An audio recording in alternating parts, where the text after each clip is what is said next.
Ça va se passer. Voilà, dans tous les cas, on reste avec la tanière. Il faut dire que depuis quelques heures, il y a d'ailleurs la chaîne sportive RMC qui a annoncé la fin de Rigobert Song à la tête de l'équipe des Lions indomptables du Cameroun. Ça circule énormément sur les réseaux sociaux depuis quelques heures seulement, fabricant de buzz. Bonne ou mauvaise nouvelle? On va déjà revenir peut-être sur le bilan de Rigobert Song à la tête de cette sélection-là. Oui, je pense que je l'avais déjà dit ici. Je l'avais déjà dit ici après nos précédents matchs. Je pense qu'il est important que Rigobert Song, franchement, se repose. Parce qu'après, il y a trop de pression. Le Cameroun, c'est un peuple qui attend beaucoup. Hein, qui a tellement... Je sais pas. C'est un peuple qui a soif. C'est un peuple qui a soif. Et il faut faire attention lorsqu'on prend... de la qualité de la personne qu'on veut mettre à la tête d'une institution ou alors d'une équipe comme le Cameroun. Il faut faire attention. Moi, je dis que Rigobert Song a beaucoup donné en tant que joueur. Il est temps qu'il se repose et qu'on laisse ceux qui peuvent vraiment le faire et qui sont d'actualité. Donc, maintenant, en termes de bilan, je pense que Rigobert Song a pris la tête de l'équipe nationale depuis le 28 février 2022.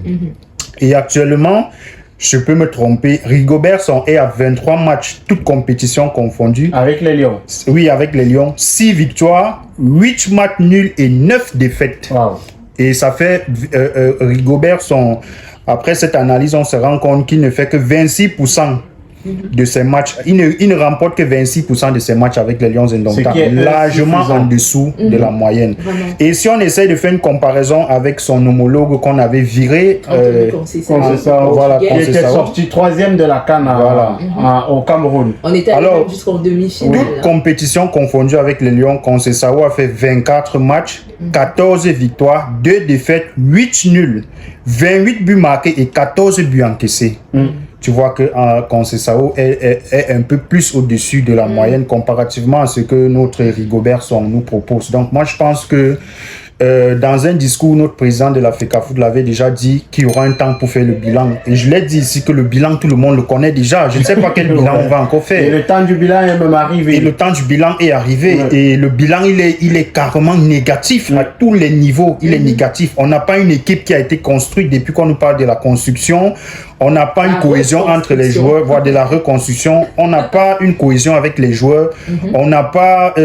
on nous dit tout le temps que le groupe est humainement bon. On ne voit pas un groupe humainement bon. On ne voit... Bref, quand on regarde tous les angles de cette équipe, rien ne va. Et je suis du même avis que... je pense que Steve Faki en parlait déjà.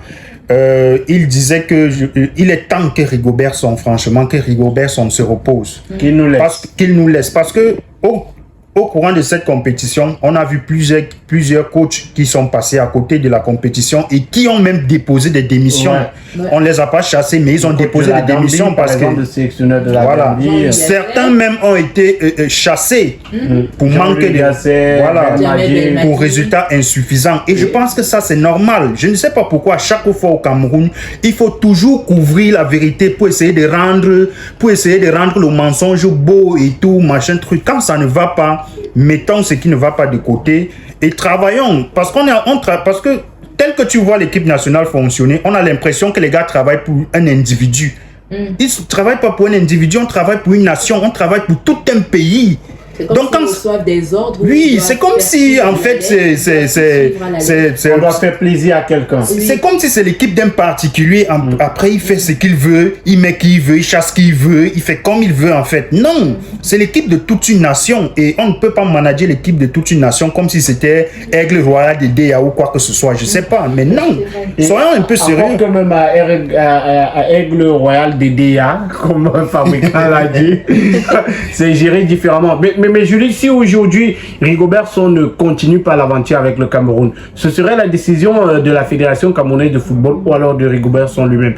Est-ce que tu penses que Rigobert Song pourrait décider de démissionner de son poste de sélectionneur. Au vu des résultats actuels, je pense que ce serait mieux. Ce serait mieux pour lui, mais est-ce que lui il peut le faire? Parce que on a écouté la conférence de presse d'après match contre le Nigeria. Lui, il a parlé de reconstruction. Il a dit il aura une bonne équipe dans 2 ou 3 ans. Donc, il a donné rendez-vous aux gens dans 2 ou 3 ans. Ça veut dire que pour lui, la démission n'est pas au rendez-vous. Oui, il ne prévoit pas démissionner parce qu'il se dit que Rome ne se construit pas en un seul jour. Il faut du temps pour que les équipes s'habituent. Et Metz Faye a construit Paris en une seule journée. Et chaque fois, ils sont toujours en train de tirer des leçons. Le match avec le Sénégal, ils ont tiré des leçons. Le match avec le Nigeria, on a tiré des leçons. On apprend chaque jour, Julie. On a tiré des leçons. On apprend chaque jour. Oui, j'espère que vraiment, cette fois-ci, si, je ne sais pas si la Fédération camerounaise de football accordait encore une autre chance à Rigobertson, est-ce qu'il ferait correctement les choses? Eh bien, je dirais tout simplement que c'est mieux de changer Rigobertson. Je suis d'avis avec Fabricant de Buzz qui dit qu'il doit aller se reposer.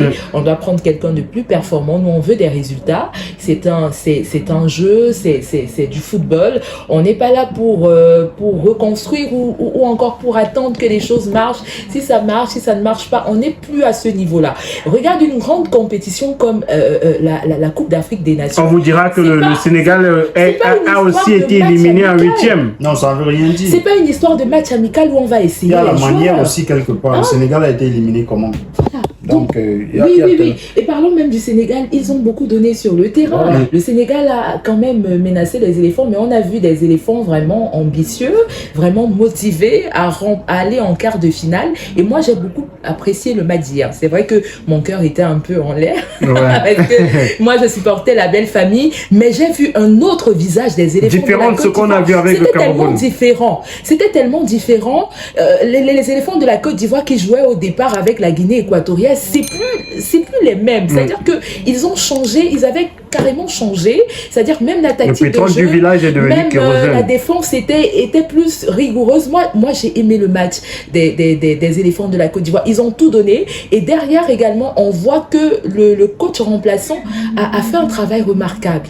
Vraiment, moi je tiens à... Mais Rigobertson, est-ce qu'il ne fait pas ce genre de travail chez les Lions Indomptables? Ça dépend de la mentalité de chaque personne. Si, la personnalité, chacun a une personnalité propre à lui-même. C'est-à-dire que le leadership, il est inné. C'est-à-dire, est-ce que tu peux motiver les troupes à donner le meilleur d'eux-mêmes? Moi, c'est ce que j'ai vu avec la Côte d'Ivoire hier. Les gars étaient motivés, tu l'as dit. C'est vrai qu'on va attribuer le mérite au coach, mais en même temps aussi, les Ivoiriens ont été conscients des enjeux qu'il y avait concernant cette compétition. Si jamais ils perdaient, je suis sûr que tous les Ivoiriens se seraient versés sur eux, comme on dit trivialement au quartier. Mais je dis vraiment, la Côte d'Ivoire nous a vraiment étonnés hier. On ne s'attendait pas à un tel résultat face à une équipe aussi talentueuse que le Sénégal. On rappelle qu'ils ont été champions, champions d'Afrique lors de la CAN 2021, joué en 2022 au Cameroun. On connaît bien sûr les talents et les prouesses du Sénégal, mais on a vu une Côte d'Ivoire vraiment remonter. Ils ont tout donné. Ils ont vraiment mouillé le maillot.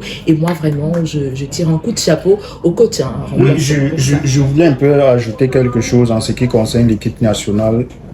Je pense que depuis, il y a cette expression qui ne fait que revenir, l'équipe en reconstruction. Je ne sais pas sur quoi est-ce qu'on se base quand on dit que l'équipe en reconstruction. Je ne sais pas si c'est concernant l'âge ou si c'est concernant le fond de jeu. Peut-être le fond de jeu. Mais lorsqu'on regarde même le fond de jeu, depuis le 28 février 2022 que Rigobertson est là, on a quel fond de jeu? On a reconstruit quoi en termes de jeu? Rien. J'ai pris l'exemple, j'ai discuté avec quelqu'un, je pense hier ou avant-hier, je lui prenais l'exemple que l'équipe nationale qui est arrivée en demi-finale lors de notre CAN 2021 est où? Où est passée cette équipe? Lorsqu'on regarde cette équipe, si cette équipe était encore là jusqu'à présent, ces joueurs auraient eu une moyenne d'âge de 28 ans aujourd'hui. Et lorsque tu regardes les joueurs actuels, la moyenne d'âge c'est 27 ans. Sur la base de quoi est-ce qu'on nous dit que cette équipe est en reconstruction? Parce que sur le fond de jeu, on n'a rien reconstruit jusqu'à présent. En termes d'âge, l'équipe qui est arrivée en demi-finale en 2021 et celle qui a joué cette année, c'est pratiquement la même tranche d'âge. Et de sur quoi, lorsque tu regardes ces deux équipes, on se pose la question, en fait, que depuis le début de cette CAN, on ne sait pas quel a été on ne sait pas quel a été l'objectif, en fait. On ne sait pas quel a été l'objectif de cette CAN. Parce que lorsqu'on voit l'équipe nationale, lorsqu'on a vu l'équipe nationale prester durant cette CAN, on se pose bien la question, quel était l'objectif de Rigobertson et ses poulains pour cette CAN?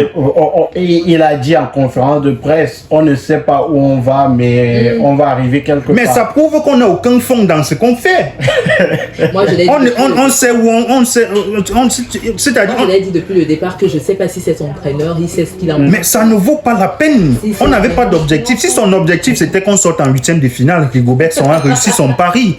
Il a réussi son pari. Mais je pense que jusqu'ici, maintenant il faut savoir c'était quoi les objectifs avant d'aller à la CAN. Rigobertson l'a dit même, avant d'aller à la CAN, jusqu'ici il avait toujours atteint ses objectifs. Donc espérons que, oui. Bon, avant d'aller à la CAN, la conférence de presse, je crois c'était avant la CAN, il le disait jusqu'ici j'ai toujours atteint mes objectifs. Donc, et puis, un de ses objectifs qu'il a atteint, c'était qualifier le Cameroun pour la Coupe du Monde et aller battre le Brésil, rentrer. Bon, peut-être l'objectif, c'était de faire mieux. L'équipe qu'on avait lors de la Coupe du Monde, elle n'est plus la même. Elle n'a plus été la même pour On a beaucoup de changements quand même. Il y a beaucoup de changements. Tous les matchs qu'on a joués avec Rigobertson, on a eu une équipe différente. Oui, différente, vraiment. Différente. Depuis le 28 février 2022 jusqu'à présent. Voilà. Toutes les équipes que Rigobertson a alignées, toutes ces équipes étaient différentes sur tout le plan. Donc, on ne sait vraiment pas quel était le cahier de charge de Rigobertson à la tête de l'équipe nationale. Parce que son cahier de charge, je pense que s'il nous parle d'objectifs, ça veut dire que ça ne vaut pas la peine. Ouais. Aucun objectif. Enfin, le Cameroun, s'il faut regarder sur le plan national et international, on a chuté à tous les niveaux. Classement FIFA, classement CAF, à tous les niveaux. On a vraiment regressé. Donc, ça ne vaut vraiment pas la peine. On est devenus des outsiders alors qu'on était favoris dans les listes parmi les nations qui ont vraiment un bon palmarès. On était parmi les favoris, mais avec cette prestation lors de la Coupe d'Afrique des Nations Côte d'Ivoire 2023, on remarque qu'on a vraiment regressé. Vraiment, il faut revoir cette équipe.